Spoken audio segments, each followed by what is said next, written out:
Okay, the odd question, how to feed your mother. Let's get that answered. We're talking sourdough, obviously.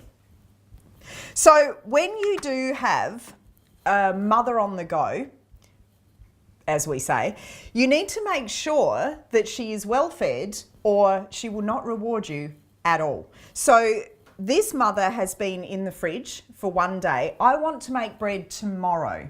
So I'm going to try and feed my mother twice before I make my bega for the sourdough. And if you need extra information on all of that, because none of it's making sense, then you can find it here as well.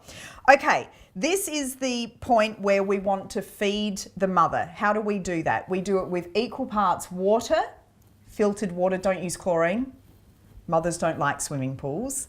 They don't survive. And then whatever flour you're going to use for your loaf, for your sourdough loaf, that's the flour that you feed your mother with, because that's the flour that you want the bacteria and the culture to consume, and then it's ready for that diet when it comes along with the sourdough dough.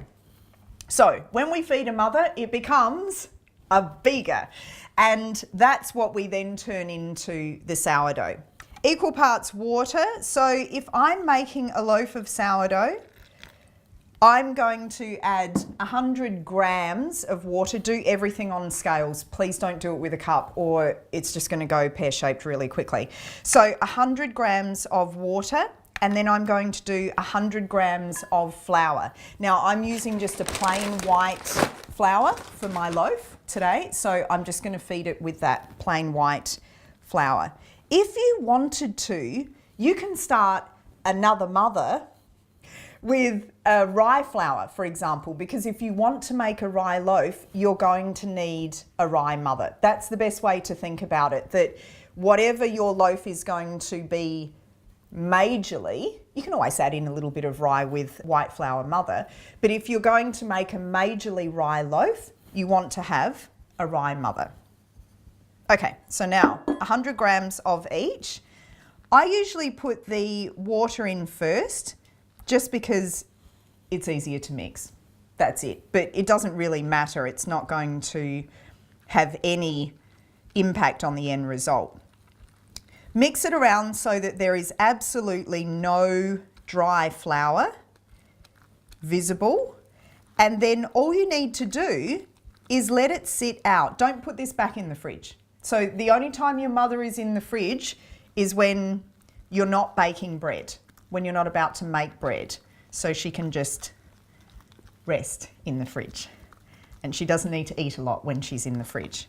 But once you bring your mother out of the fridge, ready to make a loaf of bread, you feed it to create your bega. And I always try, I don't always succeed, but I always try to feed it twice before I make my loaf. So now that that's done, I always use spatulas for this too, because it is just outrageous to try and get this kind of dough off of a wooden spoon or any other utensil. I find that that's really easy.